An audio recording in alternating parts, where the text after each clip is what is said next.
an individual who you probably may not have ever really knew existed, but from this day forward you will. Hailing right out of the Tuskegee area. This brother is the director of the independent nation, Alabama, excuse me, Kiowa. And let me present to you Red Chief Rodney Thornton. Show him some love.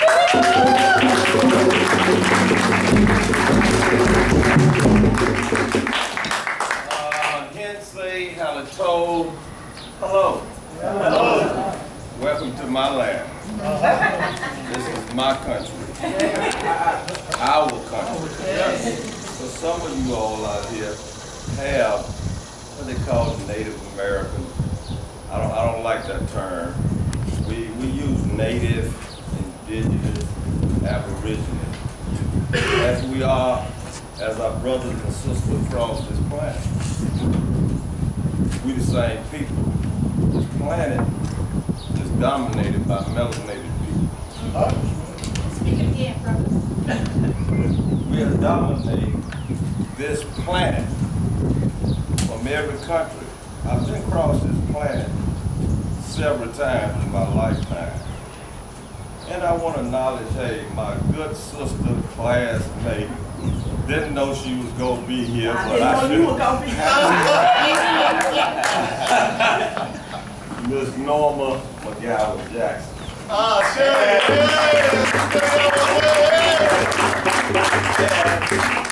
Dr. Shakur over here. And some other faces I recognize. And it's an honor, Brother Theodore, to be invited. When I first got his call and his email, I was kind of apprehensive, because our people are so divided. We are so distracted on who we are. But I have been on a lifelong search to find out the truth. Norma posted something a few years ago about the truth never changes. The truth is not going to change. So my heart is real heavy this morning because we have forgot humanity. I have no hate for no color, this construct that the colonizers placed on us. The language we speak, the clothes we wear, we still eat our traditional foods. Cornbread, collard greens, sweet potatoes. See, those are indigenous, aboriginal foods to this land. And as I say, my heart is heavy, and I'm not going to speak that long. But I was kind of, because we always run into this color thing. I asked the elders here, who created themselves? Who asked to be black? Who asked to be white? I hate when people, black people, white people, red people, our colonizers created everything. So how do you get out of it? How do you make change? See, you can present problems to me all day long, but I'm looking for solutions. If you have no solutions, don't waste my time. I have no time to argue with you either. I used to when I was a young man. And Norman knows, I was a Christian preacher in and out. You know, that's another story. I don't think we have too many Christians here, but I don't bash them as much as I used to. But I just, hey, I'm like this, look at the information. I have been all up and down this river. All up and down. I used to go all this, the magazine park is down that way. Cooter Pond down that way. Selma, I mean, all the way to Selma, all the way almost to G's Bend. I've been in my boat when I was a younger man. That's me out there. These woods, this water, that's all of us. Getting back to humanity, we forgot humanity. We should respect one another because that's the right thing to do. That's the human thing to do. But our colonizers, even now, we so distracted and so divided. And I'm looking for solutions. Again, we didn't create ourselves. And I ask people this question, I present this question to you all. If you grew up like me, poor, barefooted, pick cotton, around all of, hey, fishing, swimming, hey, nude in this water, all of this stuff, would you choose different parents if you had a choice? Yeah. Would you choose a different nationality? And I present that question because, and my point is this, if you had a choice to choose your parents, would you do it? Especially if you were in a household where your parents abused you. Substance abuse problem, physical, mental, I mean, you all know. Because I look around, I know you. Education, I got degrees, but I'm a common sense, practical guy. You can tell me anything, but if you're not can't present any evidence to me to what you're saying, then you just like my good friend at TU. He said you rapping. You just talking. But when you get down to dialogue, when you come together, and solutions, and no, you know what Doc I'm talking about, Bioethics Center. Is he still up there, Dr. Warren?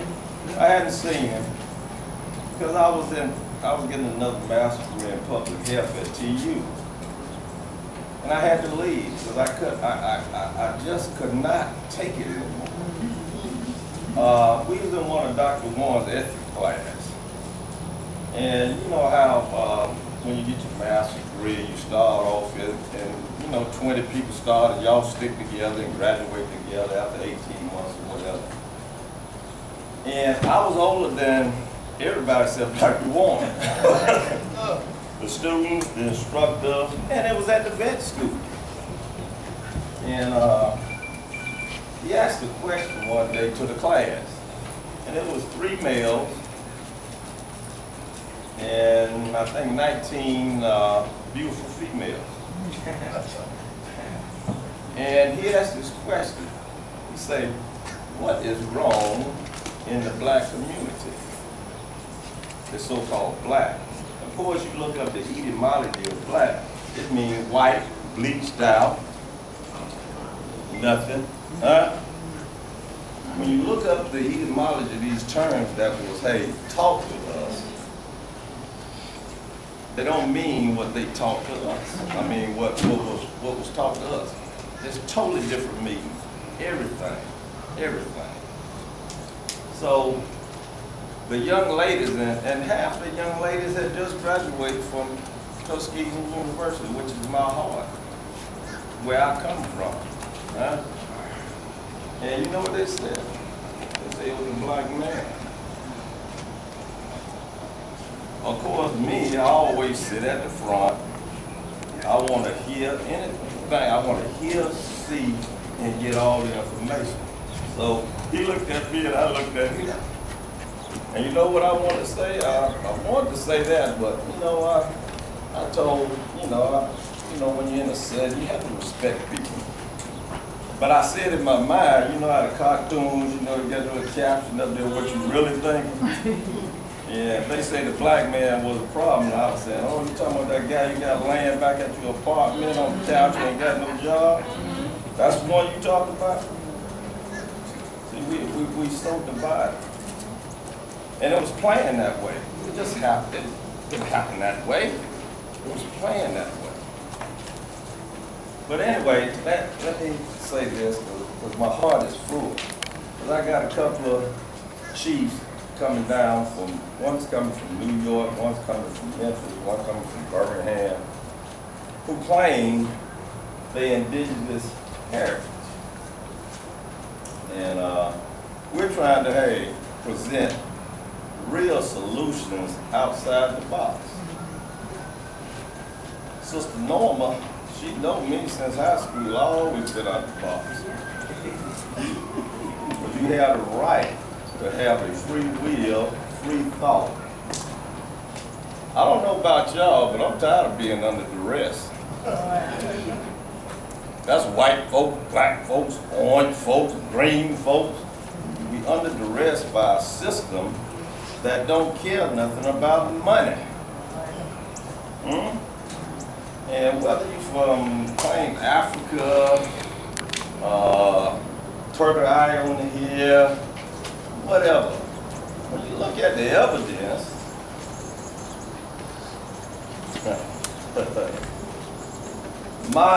when I came back from the Vietnam War in 1976 out on Highway 199 in Tuskegee, I sit in my yard with my elders before they passed on, my great uncle and my great aunt. And I asked them a simple question. Where are we from? Huh? Where are we from? Because we really never, I mean, you know, the Vietnam War kind of changed the economics. Each war, every time it's a distraction, it's about money, they put more pressure on us. But look what happened. I remember that I can go to my mother say, Ronnie, go over there and Curly house and tell her I need a cup of sugar. Or go over there and pick some of them collard greens out of her garden and take some of them tomatoes we raised. Share it. We don't do that anymore. You better get your own. Well, yeah, you ain't got no job. See, that was what we're going through now is playing. So sometimes we have to start over. Young brother right here, I seen him around. He seen me somewhere. I seen him. And I wear this is a Western plain headdress. But we've been so indoctrinated and brainwashed by TV programming. Not the TV, the programming. That when they see this headdress, well, he an Indian. And I happen to be of a light hue. But see, again, I prefer indigenous and I really prefer Aboriginal. Because if you say Aboriginal, they taught us Aboriginal, our mind automatically default 15, 16,000 miles away from here. A distraction. Now that's only the continent I hadn't been to. But I met some sisters and brothers from there. Australia. So for you youth, I'm just suggesting, because you all have more technology and information than we had. When me and Norma was in school, if we wanted to know something about history or stuff, and I've always been a history buff. You had to read 20 books just to get your head around what they were talking about. That's true. Now I can take 12 hours on Google. But see, I just don't rely on one source. I go to the site, the library, our colonizers, government official records, and it's there. The truth is there. But the biggest thing I go to is here. that's connected to here. For all my healing, I find it here because the great creator, the great mystery, God, whatever terminology you want to say, because we don't know. Jesus, I'm not going to go there normal. Normal know I used to be a Christian preacher. And guess what? I can present you document after document that when the colonizers came over here, they studied us real good. They studied our spirituality, food, everything. And then they wrote their Bible using our stuff. I remember the first time I went to Israel, to the Holy Land. Really? I was crying because 90% of the people over there that occupy that territory, they colonized. That's right. The European gypsies. You know what I'm saying? I asked this cab driver, he was on the phone and, you know, and I asked him about spirituality, you know, religion, you know, and he's like, you know, we just believe is what he said. But again, money, trickery, distraction. And we're going to have to come to terms with that. We're going to have to come to terms with that. If we are to survive on this planet. You know, and it's strange, hey, the so-called white people want to be black people, and the so-called black people want to be white people. And you know what? No one perfect. No man or woman is perfect. And I know I'm kind of dancing around because my heart is full. But it's pretty simple. I look at things pretty simple. I look at all the beautiful women here. Who create people? So you gonna tell me men don't have babies? And if it wasn't for y'all women, where would we be in our own land? In the mouse? In Christianity? In everything in this USA, y'all holding it up. And it's going to be you all that come up with the solutions. Ashe. You follow me? Not us. My mother, I was in first year in the Air Force, I think I was in Montana. She passed, she stepped over. You know, I never believed in hell. If they ain't gave us enough hell, y'all, right?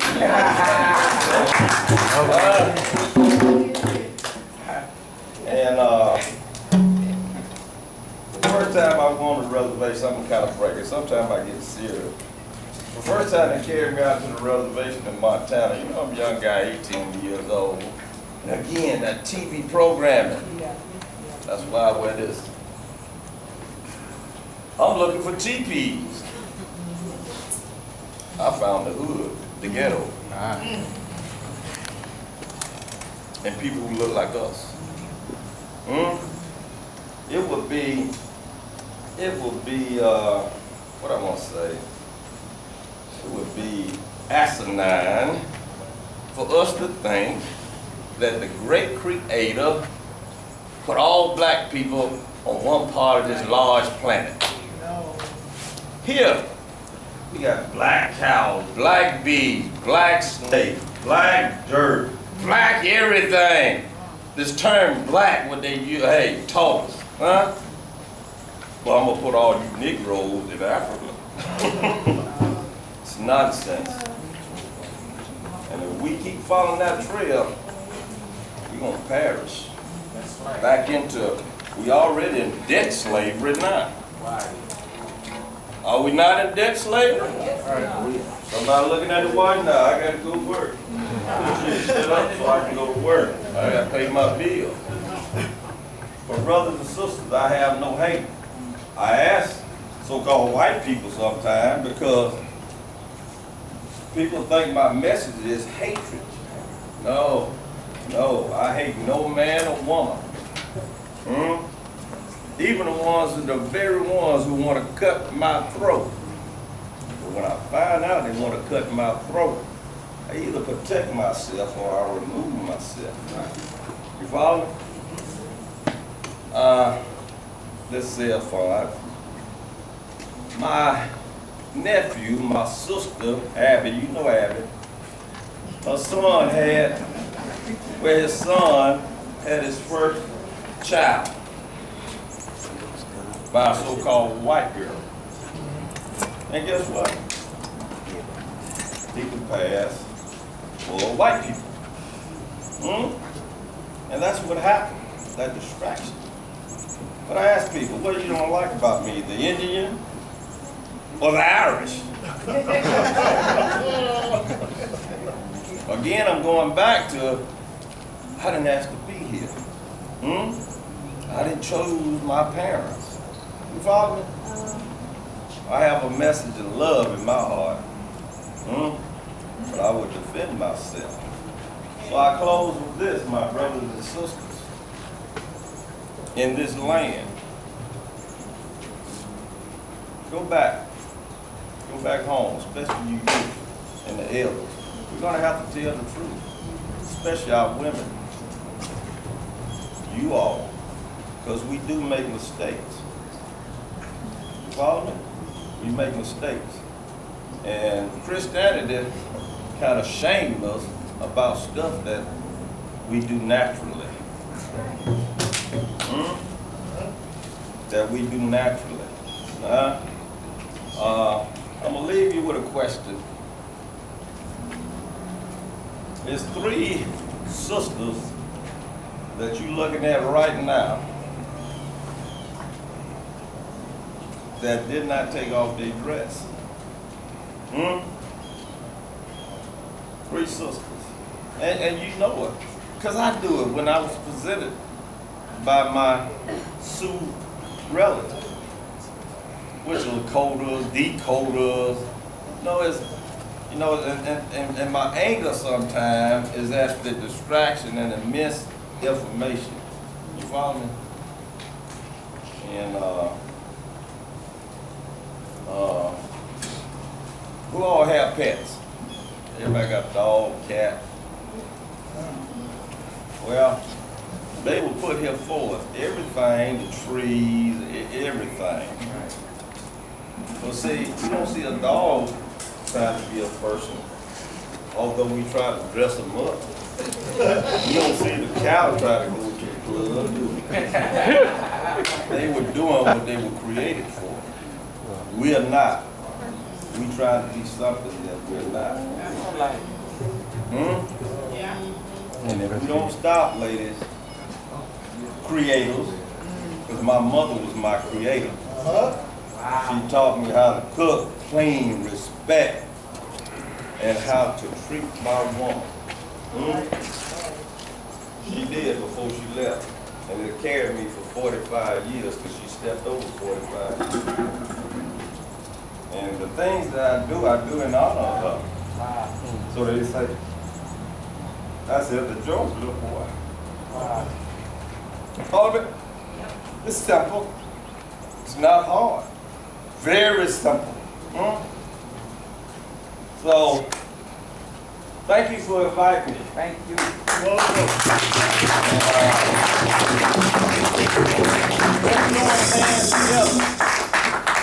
Let's join hands together for solutions. Come on out on 199. Some of you all from Macon County know me. Y'all know my heart.